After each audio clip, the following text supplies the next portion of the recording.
à pied d'œuvre pour l'élargissement de l'accès pour tous aux services de base, tel que stipulé par le programme quinquennal du président de la République, chef de l'État, son Excellence Félix-Antoine Tshisekedi. L'Agence nationale de l'électrification et des services énergétiques en milieu rural et périurbain, en serrant sigle, a sur instruction du ministre des Ressources hydrauliques et électricité, son Excellence Teddy Luamba, mis le cap sur la province de Tanganyika, dans le territoire de Kongolo, où 3 villages accèdent désormais aux services de base grâce au projet d'électrification et de construction des forages d'eau qu'elle vient d'y implémenter. Pour un taux d'exécution estimé à 100%, ces projets viennent de connaître la réception technique par l'ANSER des mains de l'entreprise West Energy, qui les a exécutés.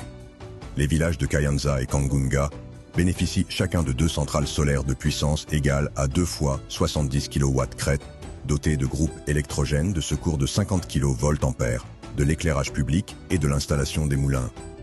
Le village Kanounou, pour sa part, est récipiendaire de l'éclairage public, d'installation de captage d'eau avec pompes solaires autonomes, des réservoirs citernes de 30 mètres cubes, de 2 bornes fontaines publiques et d'un moulin avec champ solaire dédié de 5,7 kW crête. Alors que les communautés bénéficiaires de ces projets sont encouragées à se les approprier, le directeur général de l'ANSER, Cyprien Moussimar, insiste auprès du gouvernement pour que davantage des moyens soient mis à sa disposition pour faire advenir une véritable révolution énergétique dans le Congo rural. Et au gouvernement, nous demandons